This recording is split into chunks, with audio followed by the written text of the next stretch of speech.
picking on the word that, when you talked about temptation, obviously leading about, young people, how they face it and, being real to them. So then how can we identify and help young people to deal with addiction in any form that you can, how can we, obviously picking from that temptation that you mentioned, how can we help our young people to handle addiction? So the classic question is that, I think, obviously, if you're from Africa, well, I said I'm using Nigeria because that's my background. You come and you assume that you have the right to speak into the lives of people that are not your children without them giving you that permission. I'll explain what I mean. If you're in church and you see a young person and say, why are you dressed like this?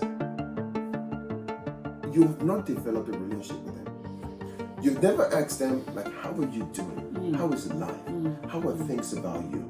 They don't know you. You've not developed any basis for them to be receptive to you speaking to them because it's a different culture. It would be, honestly, be real. With the young people that you're leading, be vulnerable. Again, and when I say vulnerable, I want to be careful about this. I don't mean that you tell them every single thing in your life that is unrelated to the issue that they are facing. But being led by the Holy Spirit and with wisdom and discernment, be vulnerable. Open up. But why is it that parents are very scared?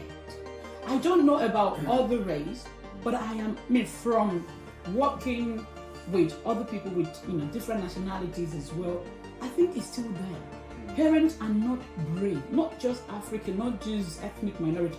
Generally, parents shy away from asking, intimate questions from their children. Have you had sex? Do you have a boyfriend? Do you have fancy this person? What are your body feeling like? They don't ask. Yeah. And I feel like sometimes, I know that was missing in my life, and I want to give it to my children. And so I'm asking.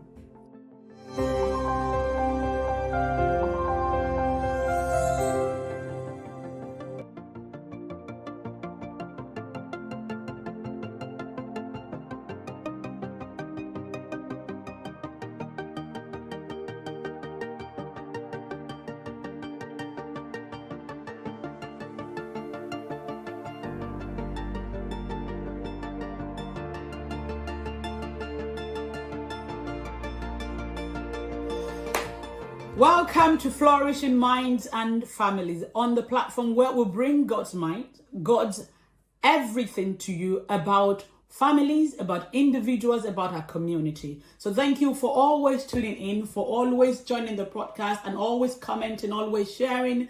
I am super, super duper grateful. My name is Olabisi Yemi Ayetigbo. In this episode, we are going to be dealing on the topic of youth. So the young adults, the young, vibrant teenagers, you want to hear more about them. And the person doing this for us this week is also, you got the pronoun, he's also a youth leader. He's also an engaging pastor with the younger generation. He's a youth pastor at Foursquare Chapel, URFC, and also a joint national youth leader. So he's a well-rounded, holistic man when it comes to talking to young adults, teenagers, their spiritual lives, and mentoring them. So please join me and welcome Pastor Kenneth Jamal. Come on. Thank you so much for having me. Thank you, Pastor Kenneth. It's a pleasure being here. Ooh, I'm sweating already because it's going to be fire. Before he starts, you can get him on many of his handles on social media, Facebook, Instagram, and I will be sharing all his handles in case we have questions, in case parents have questions, in case young people, because the topics that he's going to be dealing with today are sensitive topics. So I will be linking him up so you can ask him questions. If you want him to mentor you, if you want him to speak or pray with you, I am sure he will be available and he will do that which God has called him to do. So please feel free, and he will be a blessing to you today. So stay tuned. Again, Pastor Kenneth. So Pastor Kenneth, apart from what I've said, who are you and what do you do and who are you married to? Well, all sort of things, whatever you want us to know, because the youth will be obviously contacting you and I want them to have a bigger picture of who you are. Awesome. Yeah, so like I said, my name is Kenneth. I always find it odd to say Pastor, but Kenneth, Pastor Kenneth, married to an amazing woman, Grace. She loves me so much, she took my name as a surname, so she's Grace Kenneth Jima. We have 3 amazing kids, 12, 10, and 9. Absolutely wonderful. They keep me grounded. Oh yeah. And if you want to know whether or not you're living right, have children. They will help you test your patience and all those wonderful things. Yeah, I'm the youth pastor at my local church, Upper Office Chapel, like you said already. Yeah. And I'm also part of the national youth leadership team for my church on the national level as well. I've been in youth leadership easily 18 years, maybe even 17, 18 possibly. And my first foray into youth ministry was as a deacon at our church. She wasn't a deacon then. She wanted to start up a youth group, and she just called me and said, you know what, why not just come with me, let's go get some resources. And she took me to somewhere in the city to get some books and stuff, and I was assisting her in doing the youth services. And that was how I got into youth ministry all those years ago. And if not for her, I don't know how it would have come about. But she definitely planted the seed. And along the way, obviously, stumbled across the way trying to teach and all this kind of things to where I am today. So that's my foray into it. My parents are pastors. My dad is a reverend, mom is a reverend, but they weren't so before. So I'm second generation Christian. They were Muslims when they were younger, and then there's a lot of story behind that and how God has brought us where we are today. So yeah, amazing. Wow. I mean, I never even thought of that okay, from your name, you probably had a background. So you were Muslim, obviously, second generation Christian, because my parents, because we used to during when my grandma was alive, and when in Nigeria, we used to go to a house when they have the fasting period as well, and we used to love eating those nice pounded yam and nice egusi soup in the morning. I didn't obviously fast with them, but we used to go to the mosque and just, God forgive me, mumble because I didn't know what they were saying.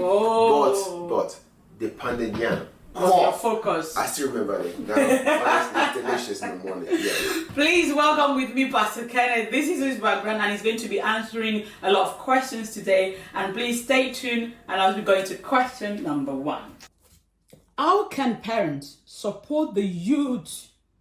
How can parents support the spiritual growth of their young, mature adults? So we're talking about young, they're close to ending the group of being teenager, but at the same time, they are not full adults yet. And that state of confusion or that level, that space of their lives, you want to be young, but at the same time, you want to be an adult. So how can parents, because I know these are the people that you sort of mentor really well and, you coach for them, you mentor to them, you sort of carry them on this spiritual journey. So I want you to really help parents, empower us. How can we support young adults with their spiritual growth? I think that's a very interesting question. And there are many answers that I could give, but I think the first thing that I will always say is you need to live the life that you profess you're living. And so what I see, one of the biggest complaints from young people is the hypocrisy they see, not in church only, but also from home.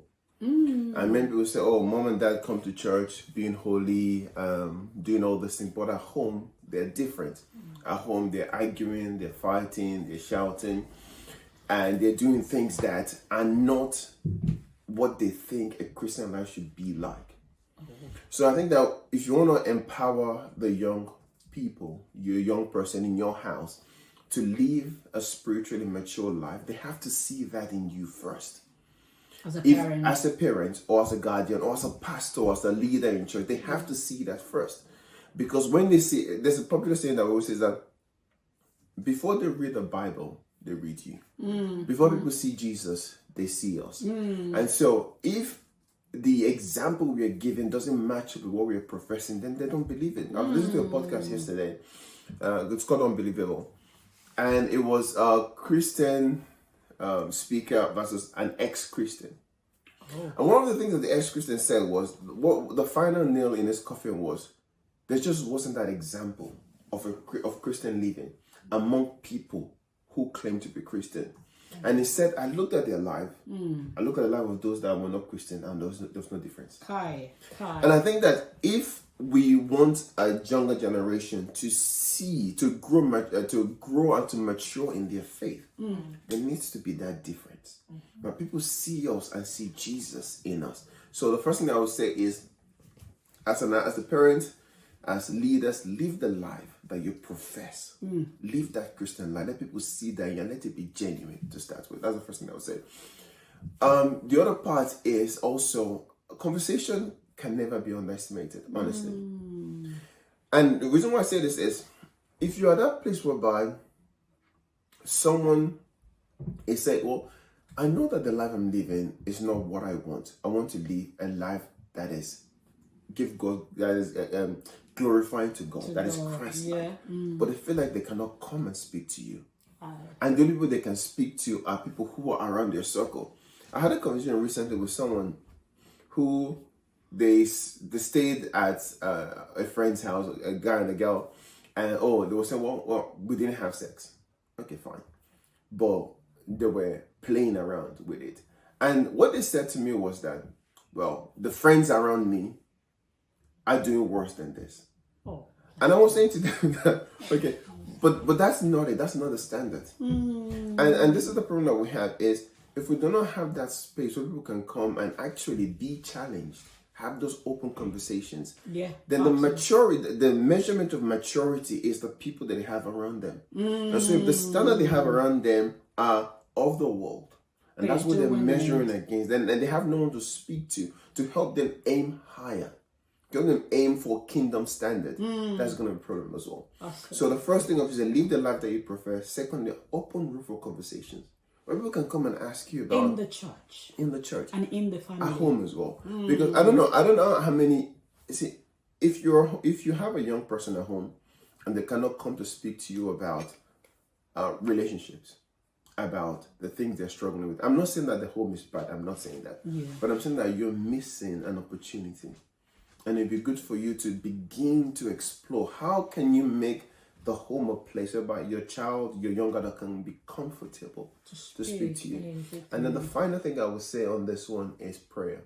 And I think we underestimate the power of prayer a lot. And it's not all about speaking. It's not all about, preaching. It's not all about indoctrination, which I think is very key. It's not all about, how many times have you read the Bible today? But how often did you pray for them? As a parent. As a parent. Or as a guardian. How often are you praying specifically for them? Even if it's a one-word prayer every day before they go. I love praying over our kids and just say that they will love Jesus. Is that extra? Extra that they will love Jesus, they will live for Him, but just pray for them, because our young people are going through a lot, and they need our prayer as an extra as well. Deep. This is when I said I was already finding myself from the beginning, but this is where I'm saying it's going to get deeper. It's going to get deeper, and I want you to stay tuned. You mentioned differences, and you mentioned communication, and you mentioned prayer. In terms of communication, do you think parents are doing enough, or what are they? I'm looking from personal perspective, and I want it to be real so that people can benefit as much as possible. And that is the genuinity of Flourishing Minds and Family, that we bring the reality. We're not bringing philosophy, we're not bringing paper, we're not bringing textbooks. We are bringing life as God wants us to live it. What is the problem with communicating with young adults, especially from parent and guidance perspective? What have you seen that the struggle is most, especially in this part of the world, in this continent that we find ourselves? I think there's definitely a clash of cultures. And so, obviously, going back home, I'd like to tell my kids about, I grew up in Nigeria. I was in Nigeria till I was 16. And I tell them stories. There's a popular saying that it takes a village to raise a child. Absolutely. And I think who was I speaking to recently? Like, if I mess up on the street, Mama Fatai would tell mom when I get home. And I'm not going to guess, no way I'm getting away with anything like that. Fatai, I remember her name. So she would tell mom that, okay, real human being. This is what I've done, that kind of thing.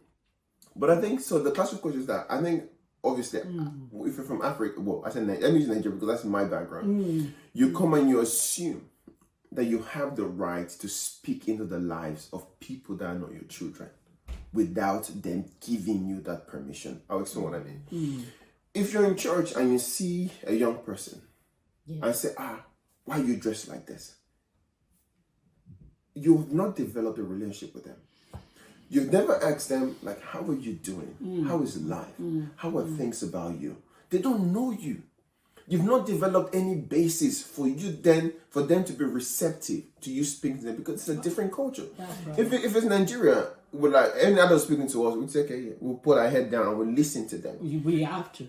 Exactly, we have to. But we're in a different setting. That's right. Where communication, I remember when I was coming to this country, and my dad told us this, that if you're speaking with someone here, look directly in the eyes. Because if you don't, it's like you're hiding something from them. Yes. If you're in Nigeria, you look directly at the other side, you will see stars. Because because for them, it's disrespectful. It's disrespectful, yes. So firstly, you know that you have that cultural content.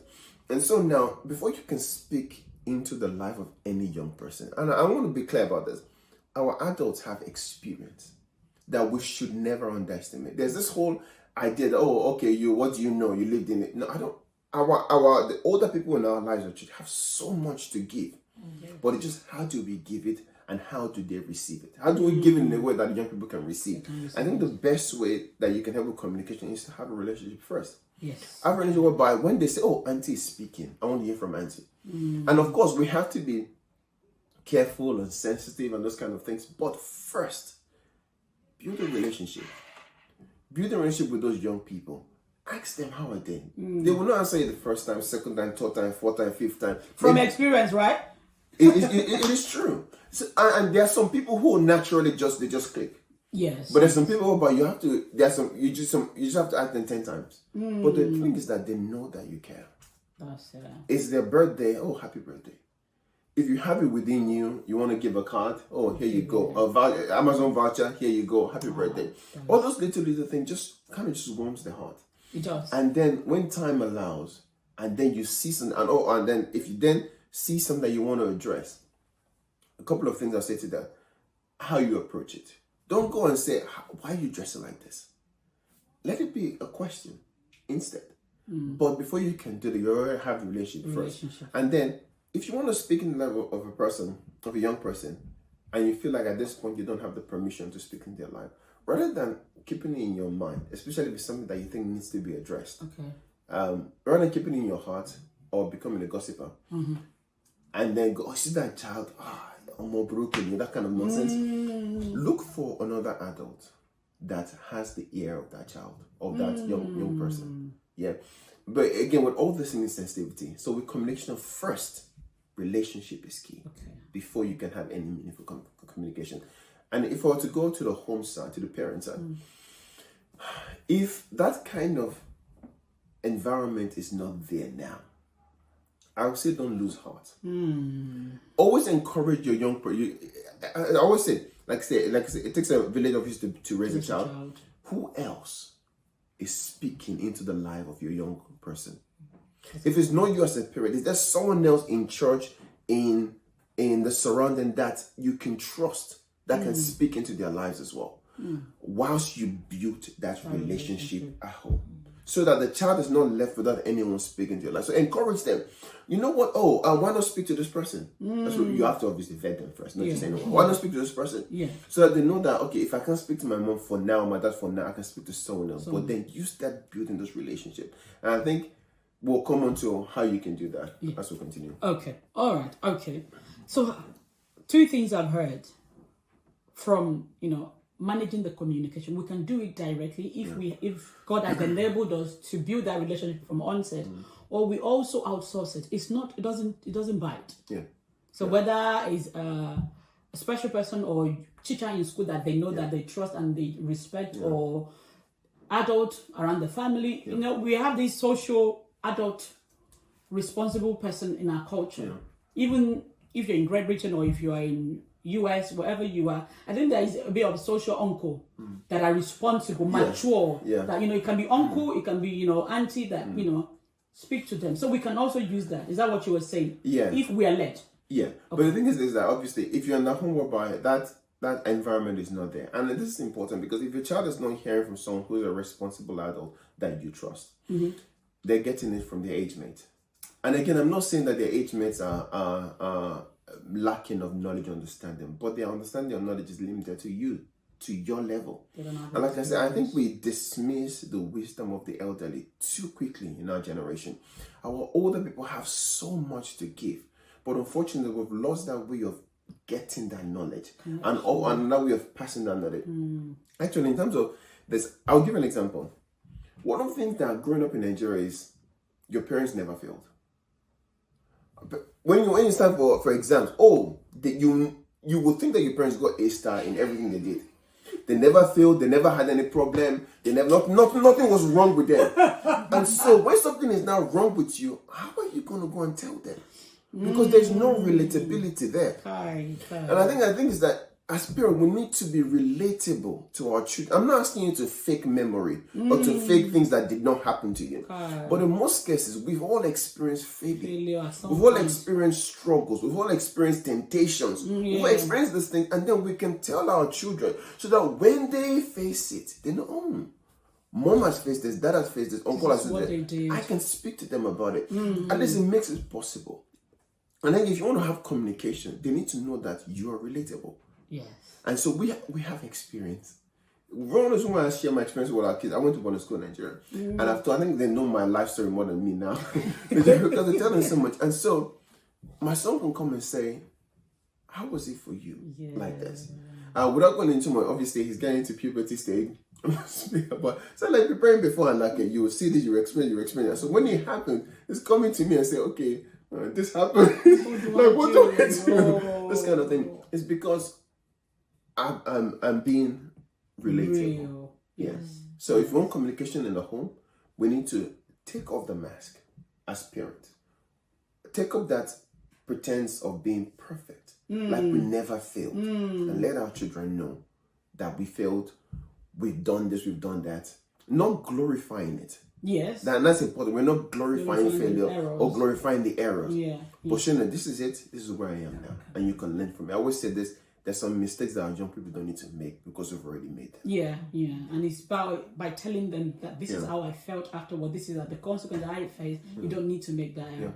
Picking on the word that, when you talked about temptation, obviously leading about, young people, how they face it and, being real to them. So then how can we identify and help young people to deal with addiction in any form that you can, how can we, obviously picking from that temptation that you mentioned, how can we help our young people to handle addiction? I think I know it's broad, but No, I can. I think young guys especially will have an addiction to porn. Okay. Young guys typically do. There are other things young girls do actually as well. Yes. But it's more common or more spoken about with young guys. Okay. And it's one of those things that's quite common. And I always say this: real people attract real people. And so if me as a youth leader, I've experienced, and I've been open about this, when I was a younger person in my teenagers, early 20s, I was addicted to porn. And I've told them about this. And so it is then no surprise that if they're struggling with it, they find it easier to come and ask me or talk to me about it. So there are two ways.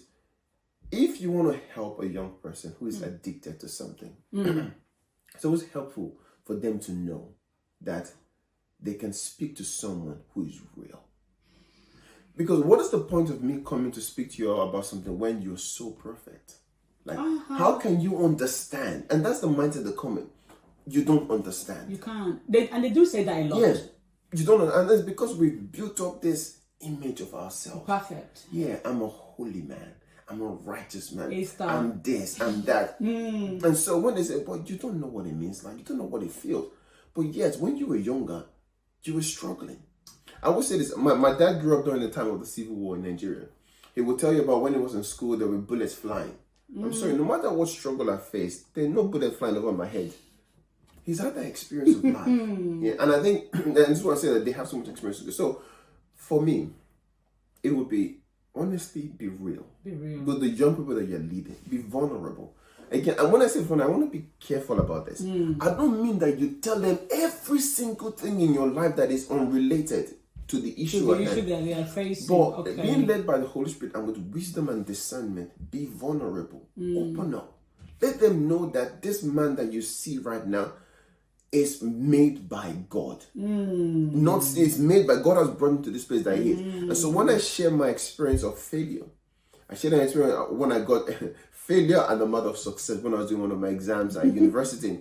I shared them about my addiction to porn and how I overcame it. And then they know that, okay, he understands. Yeah. Even if what they are going through is not the same, they can come. They can see the conquering enablement, the grace that lifted you, and they can relate it with whatever they are facing. Exactly. Because they can see a mentor or someone that they can look up to, in essence, that, okay, if Pastor K can do that, maybe I can speak to you, maybe I can open up, or, you know. Yeah, I mean, because what it does ultimately is that it just leaves the door open. And that's the thing. And there's something that Greg Koku says. It's a famous speaker, a writer as well. He says that I just want to leave a stone in your shoe.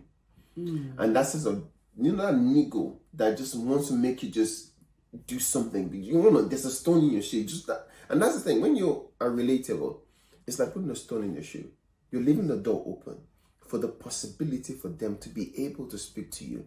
Because there's two things. So one, I'm relatable. I try to be relatable, share my experience, let them know, okay, this is what I struggle with, that's where I am now. But also, I'm never afraid to ask questions.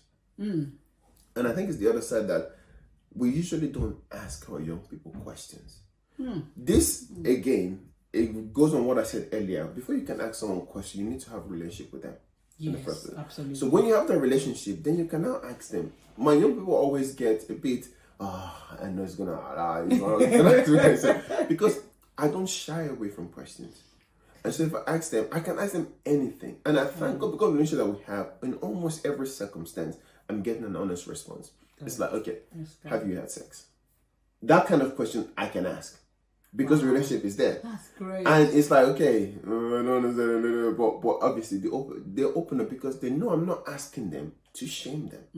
I'm asking them because there's more God has blessed you with so much. And He wants you to live a life that is fulfilled, that is fulfilling. And you cannot keep selling yourself short by being bound to this. So being brave based on the relationship that you have to ask questions. Because what is the point of you as a youth leader, as a pastor, as a parent, as a guardian in the life of your young people if you're not there to keep them accountable? Well, like, what are you afraid of? And then at the end of the day, they continue with that mindset, that lifestyle, because no one checked them. Nobody. But the checking can only work if the relationship is there. It's there, yes. Amazing. Woo! Bring it on. So holding our young people accountable. But obviously, like you said, you build the relationship and then using that relationship, using that platform to be open-minded by asking them questions. Yeah. But why is it that parents are very scared? I don't know about other race, but from working with other people with different nationalities as well, I think it's still there. Parents are not brave, not just African, not just ethnic minority. Generally, parents shy away from asking, intimate questions from their children. Have you had sex? Do you have boyfriend? Do you have fancy this person? What are your body feeling like? They don't ask. Yeah. And I feel like sometimes, I know that was missing in my life, and I want to give it to my children. And so I'm asking. I'm saying, okay, what's puberty like? This is how you wear it. This is how you put it on. Because I didn't have that. So I want to give it to them. But I feel like now, actually, it's not just my parents that didn't do. A lot of parents are not actually, like, it's a taboo. Is it a taboo for parents to genuinely be connected with their children in those things that we call secrecy, like those things that they don't want to talk about? I think the issue is people are afraid of the answers they're going to get back. Oh. And I think that if you're not ready for the answers, you don't ask the questions. Okay. And so if you're asking your child, like, okay, have you had sex? You really don't want to know the answer. And it's true. And I really? You don't want to know the answer. But the answer is going to be true. No. But the thing is that usually when you ask a young adult, especially if you're if you already think that something's going on here, Okay, yeah. you really don't want to know the answer, and so it's better not to ask. In many cases, I'm not saying I'm not saying that this is what everyone does, because there's some families whereby it's open. People, yeah, there's some people that go all the way to the other side. Oh, invite your boyfriend to my house, they can come and sleep and stuff. And then you don't know that, boy, what? Like until you're 45, no one hear any boyfriend or girlfriend. So there's always an extreme on both sides. Yes, and what we want to do is to as Christians balance it. Is to find the right balance of encouraging our young people to have healthy, God-centered relationship. And I think that we are not perfect. And like I said before, that there's a mistake that we've made that our children should not make. Doesn't mean that they wouldn't make it. Because at the end of the day, everyone is still an individual who will still choose how they make, what they do. All we can do as adults, as parents, is to equip them. Yes. And praying for them as well to live the life that we know that God has called them to live. And so I want to encourage you, be led before you ask the question. Okay. Don't just say, oh, this is trending today. No, because there's always a right time.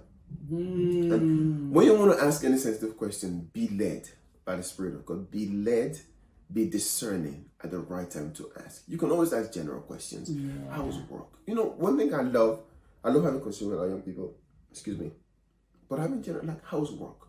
Yeah. You know, like, what is stressing you out? And people want to talk. Honestly, people really want to talk. I think children young adults they want to really talk. want to talk, but they just need the right space, the right people to speak to them. They want to talk. So, but ask them, what is stressing you? Like, what is causing you anxiety? All those kinds of answers. If you see them, you see that they look off today. Are you okay? Like, what's going on? Genuine. They may push you back, but just be genuine. And honestly, in most cases, they will respond and say, you know what, I'm down. I'm feeling depressed. Work is not going well. True. People want to talk. True. And then you as a person, if you're asking, be prepared for the answers you're going to get. Okay. It may not be the answers that you want to hear. But it's the answer to the question that you have asked. And then it's what do you do with that? Okay. If you know that, I'm going to put a disclaimer here. If you know that you cannot deal with it, and if you know that it's going to totally change your perception of that person, whereby you cannot be there for them anymore, then you're not ready for the question you are asking. Because when you ask the question and it comes with a negative response that you're not expecting, it's like, okay, what do I do with this now? And then you need to be prepared to say, okay, this is where you are now. We're going to take it from this place to this place. I'm not going to see you differently. Because if someone tells me something personal about them and I start seeing them differently, I've shut that door permanently. There's no way on earth they're going to open up to me or anyone else. That's right. Because, or any other adult, because this is how all adults do. Yeah. So that's the balance I think we need to strike. But everything by the power of the Holy Spirit, be discerning, be prayerful. And I'll finish with this. Even us as adults, we have so much that we're dealing with. Yes. We have our own lives, we have our own struggles. Even pastors, even youth leaders, we have everything. Yes, we all do. And it gets to a point in time whereby we hear so much. Yeah. And it gets to this point. True. And we also need to let off. Yes. And so, even us as adults, youth leaders, pastors, need a way to let out. And so that could be prayer, definitely prayer, praise, time with God. But we also need people that we can speak to as well. Yes. Because there's no point in you absorbing. You're going to combust eventually. We do. So, exactly. And so we need people to speak to. My best friend is my wife.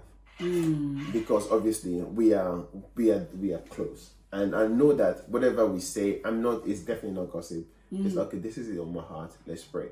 There are some things that some young people have told me that no one else in the world knows. Because, again, there is no need for that. But if I feel like, okay, Lord, this is here now. I need you to kind of declutter my heart. It's God speaking to me. But also, I know there's one person I can trust that I can just speak to and then just feedback and then just help me. So we need that as well. So even what if we are mentoring young people, and obviously you have the privilege of knowing a lot. Yeah. Even as a mentor, you also need your own therapy. Yeah. So to have I guess it prepares you to have a greener ground. Yeah. For you to absorb more. Yeah. Because you have your own safety net as well. You have your own place of renewing your mind with your prayer, obviously, and also with your wife. So that helps you to continue your ministry. It does. It does. It really does. Great. And when you said that, something came to mind is, my wife would say this, is that we're always too quick to promise. And so when someone comes to tell us something, as a young adult, we need to be careful and how we say, oh, I promise not to tell anyone. Be careful. Yeah. So this is all part of the thing. If someone comes to you and tell you that they're about to take their own life, and you're saying, oh, I promise not to tell and not telling anyone, it's like, sorry, is something wrong with you? It's not possible. But then you need to let them know. There was one situation a long time ago. I noticed someone, she was just sitting in our church, and they were just doing this to themselves. And I just piqued my interest. Okay, like, why are you doing this? Like, why? And then from that observation, notice that, okay, this person has a history of self-harm. From there, got the senior pastor involved, and then got the parent involved, and then just had that conversation around holistic restoration, that kind of thing. Yes. And it's just one of those things, okay, that kind of situation, if I saw it and they told me that kind of thing, I said, don't worry, it's a secret. It's not possible. That doesn't help anyone. And again, it's dangerous to do that as well. Because what is the point of hearing something when someone needs help?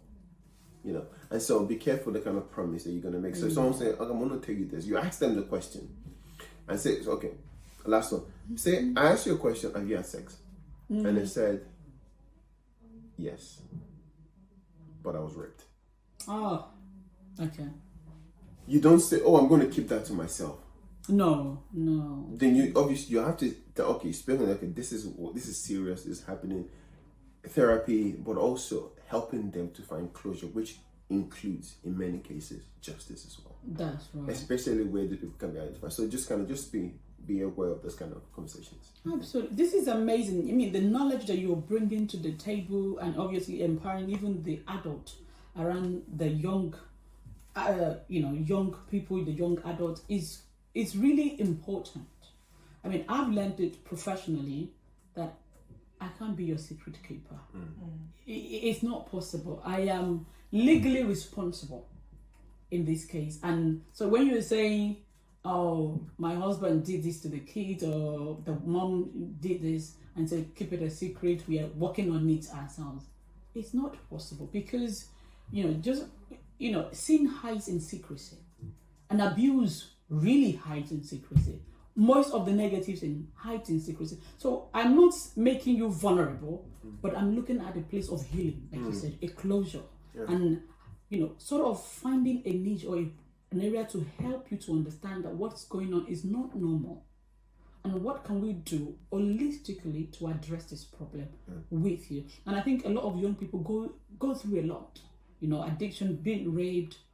I tried drug one time, I didn't like it, but I'm having the feeling that I should go and try it again. Those are the conversations that I've had. I'm like, do you know that you can speak to somebody?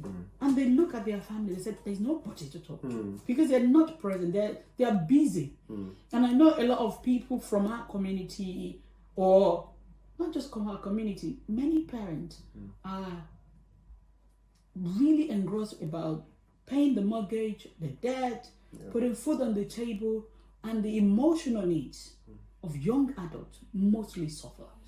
The children, there is a way they still pay attention because they feel that they're young, you take them to a good minder, God help you, you find a grammar. But a young adult will not naturally talk to a grammar for some reason. So they are left on their own to fix their lives, especially with emotional problems, because the parents are not there. You, pastor, thank God for your ministry, that you are very sensitive. You're kind of a watcher over them. Thank God, but it's not everybody. And thank God for the skills that you are saying. So I'm glad that someone watching this and playing it back will pick on those skills to help them to identify how they can build relationship, communicate, pray for them, and also even for themselves as a coach or as a mentor to young people, how to also debrief and find a green place in their mind that they can keep on going with their ministry. Wonderful. But then how can we empower young adults to remain focused? Because I know we've talked about their problems. Something helps you to remain focused in your God divine assignment. despite your challenges, your hurdles, but then something kept you. From experience and also from what you've been doing, working with the youth and all, working with young adults, how can we enable our young adults to remain grounded, to remain rooted in God's thing that can help them to remain focused in purpose? Yeah, I think this one is it's a difficult one, but it's also simple at the same time. And the difficulty comes from, if you give a young adult something, usually the first response is no. Almost always in church, say, come and do this, the first response almost always is no.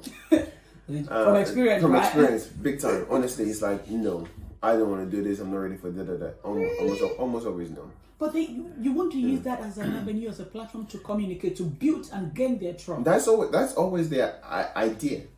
And then you find out that, okay, there's a better way. There's a different way. And a different way is when you can make it in a way whereby it is them that are now putting themselves forward to do something. How do we do that? So this year, my role as a youth leader, but there's a bit of transition. So I'm doing more of the pastoring now. I now have three young people who are stepping into the role of youth leadership at my local church. And so instead of me doing the whole program myself the whole year, these guys are two ladies and a guy. I the one planning it, and then they're managing it throughout the year, which is absolutely fantastic. And one of the things that they did this year was laid out different programs, put it out there, and say, sign up for a program that you will be interested in organizing. I'm not going to mention it. There's one particular guy who, when he was younger, I tried to make him like the head of a subgroup. And he said, I'm not ready for this. I'm not going to do this. I'm not ready for this. And he disappeared. Not from church. Yeah, but or just from your radio. no, because he didn't want to do it. But he volunteered for one of the programs they did this year. 2 even. Wow. Which is incredible because for him, it was like, okay, there's more options. This is what I like to do. And so what most young adults would like is for you to be in their hands. For it to be, okay, this is my choice, me doing it. I love this. I want to bring this. But if you say you are going to do this, usually, and to be fair, there is that sense of dread, of fear as well. And we cannot minimize that. I just do have it Yeah, as well. because there's like, I don't really want to do that. I don't feel comfortable doing this. But also, we cannot forget that sense of guilt. And so what I mean, there are many young people who are in church, but are also living in the world. Yeah. And our hope is that, and our prayer and our nurturing is that we want to make them grounded in Christ Jesus. But at the same time, they're still dealing with the things of this world. And so many of them still carry that guilt when it comes into church. And I say, okay, you want me to do this, but I know what I'm doing in secret. Yeah. And we're not going to minimize the fact that you're living in sin. Let's not pretend like that's not happening. But we are engaging them on that, helping them to live for God. What I simply saying that you have this gift, start using it for God as well. Of course, everything is layered. You cannot say someone is living in sin and say, come become a pastor. That's ridiculous. But someone who is, and I'm being careful with the word living in sin. Let me use it this way. Someone is trying to live for God. Trying. Because everyone falls now and here and then. There's temptation here and there. But their heart is, with Lord, the I Lord. want to live for you. And I'm trying to live for you. And what you can do is to make church home for that person. And so if you see that person say, okay, I want to be involved in a media team. I want to be involved. One of the guys that want to be involved in the media team, I said to do application. So we're working on that. But I want to do this. Oh, I'm good at this. I'm good at that. It's okay. I see that you're good at it. We're going to nurture your gifts, even though I know that you're still working on your faith. Because if the church throws you out, who will bring you in? And that's the thing I want to. So for them to empower them is to give them the space for them to thrive. And usually it's them doing what they want to do. For God. Even when we know that they're struggling on this side, maybe food habit or food choices or addiction to anything. But then you are so much knowledgeable in the area of youth ministry that you know that it is not them. And you are making sure that they still remain committed within God's house, so that it is not by throwing them away that we change them. No. It's about bringing them home. And it's just like I remember the story of prodigal son. Yeah. Even though he knew that he was filthy, he knew that I have disappointed Papa. He knew that everything I have done, I am not worthy. But then Dad welcomed him home. Come on. It's funny you said that. It is me fixing you. It is not you fixing yourself. So I will fix you as a son. Yeah, the last message I gave for you Sunday was on that actually. Ooh. And I love that story so much. And I that's do. because, you know, when he got up, the scripture says he got up in his mess. And what we find with many people, not just young adults, but even adults as well, is that there is so much comfortability in sitting in the mess. Why? Because no one sees it. But we stay in our mess so much that we forget that God is waiting for us to come home. But he got up in his mess. He forgot about the shame because he knew where he was going, knew who was waiting for him. And so with our young people, many of them are sitting in their mess. But God is calling them home. And we, as the people in their lives, can bring them home. We can help them mature in the work of God. But it's amazing because you are giving them that enabling returning home. Yeah. It is not every adult, and I'm sorry to say, it is not every adult that is having that enablement atmosphere for young people to return. Yeah. And I remember my husband would always say when we were singles in the youth, he said, I think one of the frustration he had was, why are church behaving like this? As if they were perfect. And I'm so grateful that you said, sometimes we have a setting that is presenting perfection. Yeah. And it's as if you've not been single all your life. It's as if you've not made mistakes. Why can't we enable these young adults to return home with their excesses, with their baggages, and allow them to be shown the way in the church, not on the street? Yeah, I think just to run up on this particular point is, picture this. A young person who's in church who wants to live for God. Yes. But is also struggling with sin. I want you to just picture what it must feel like for them in church. Whereby that struggle is real. And when I was young, when I used to struggle with porn, and I even won an award for best youth. Wow. Yeah, because Kenneth is such an amazing person, and those wonderful things. Wow. And they'll say I should come and lead prayer. And I said, lead prayer. Do you know what I've just done? That kind of thing. And of course, no one knew what I was going through. Yeah. And no one knew. But the thing is this, that dichotomy, that fear, that divide, that, oh wow, I want to live for God, but I'm doing this. That with that tears can tear you apart. And so it's not easy. When you see a young person in church that are coming faithfully, don't take it for granted. Because that kind of person trying to make decision to live for God, even if they're struggling, don't take that for granted, because it's not easy on a human level to be always fighting. Yeah. So we need to bring that whereby the spirit wins. Whereby they can live by the spirit and not gratify the desires of the flesh. But knowing that there's a struggle going on, so we want to bring them from the flesh dominating to where the spirit takes over. Someone told me when I was a young person that, I'll be this person, whereby the thought of it is like, what nonsense is this? I will laugh at you. Because when I was in my mess, it felt like all consuming. There was no window. Yeah, it's just there. But I know that I wanted to live for God. And I remember when I just got tired of it and I gave my, Lord, this is it, enough. And the beginning of my deliverance. But imagine if someone knew that I was and totally just put me to one side and say, you are a disgusting person. You'll never make it anymore. You're not used. You don't even come near the youth group at all. That kind of thing. And it's like, what is this? So I want to be clear.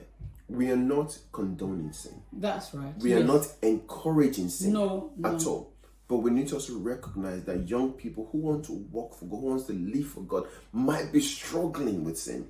And our aim as believers, as leaders, as church people, is to help them to get off from their mess, to serve God, to bring them from the flesh to live by the Spirit. And it needs us to be intentional about that. Yes. Every day, praying for them, ministering to them, supporting them, asking them questions, and giving them the resources. And finally, in terms of working for God, don't just be so strict and say, we only have 4 things you can do in church: pray, fast, evangelize and cook. No, it's like, what can you bring? Yes, yeah. And help them bring something to church. They have talent, they have skills that, it's personal to them. Our media team at church, like people that do placeholders, she came over, okay, I'm going to do placeholders for our ministry whenever anyone's preaching. Fantastic, hallelujah. Who is doing who's opening a TikTok page? There are two young people doing that. Like, I didn't have TikTok anyway.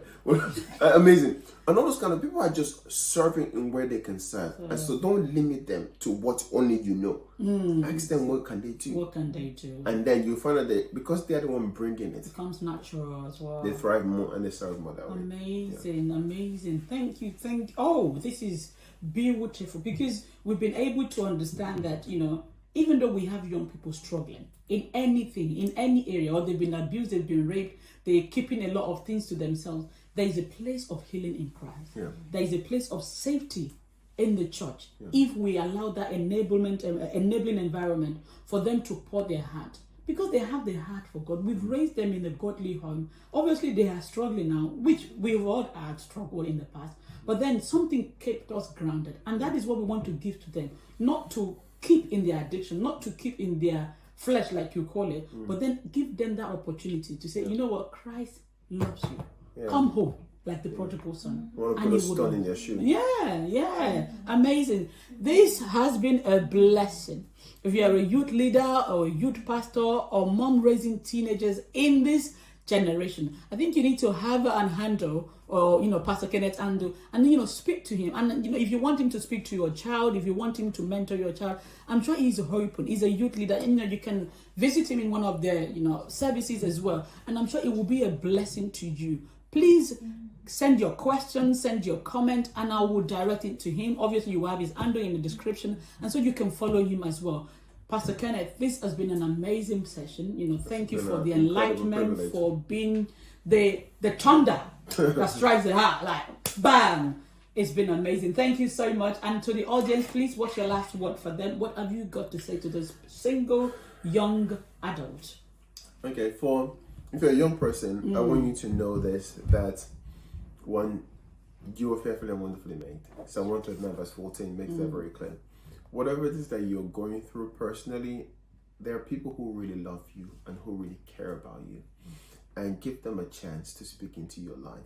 For the adults in our lives, I want you to put yourself in the shoes of the young people you're approaching and treat them with the same love that Christ did. Remember when Jesus Christ saw the woman, when the woman that was caught in that adultery, everyone had to stone the woman, and Jesus Christ said, obviously, if you're without sin, cast the first stone. And then he said to her, leave and sin no more. So I want you to be able to apply grace to the life of other people. Give them grace, like grace that Christ gave you, and stop pretending like you have everything all figured out. Yeah, let Jesus reflect through you as well. And then finally, for any youth leader working, it's frustrating when you're trying to do so much to bring young people around and you only have 2 people turning up, 1 person, 0 people, 5. It is frustrating. Yes. But there's a word that God gave me a few years ago. When I was there, we have a youth program of us in the church, and we had the young people, they know at church on Sunday, and God said, focus on the ready, not the many. Focus on the ready, not the many. Do not take for granted the 1 person that is coming. Do not take for granted the 2 people that are coming. Focus on those people, invest in their lives, and then let them influence the peripherals. Let them influence the many. God bless you. Woo, that was deep. Yes. What did I say? This is mind-blowing. This is energetic. This is informative. This is empowering, even for me. I was a youth minister before, but I left it because of the last point that you made, the frustration. But thank you, because, focus on the ready, not the many. And I'm sure that all the young persons as well, even the parents, please share this podcast with your young person. Play it for them at home. Let them know that Christ loves them. Let them know that you genuinely care about them. And again, Pastor Kenneth will be coming to the next session, and I hope that you stay tuned again. Please send us all your questions, your comment, and if you love what we are doing, please send us an encouragement. And we are saying again to Pastor Kenneth, thank you for sharing this amazing gift of God in you with us. Amazing. God bless you, sir. Thank you very much. All right, till it comes your way. Goodbye, and everyone, see you soon. See you soon. Bye-bye. you.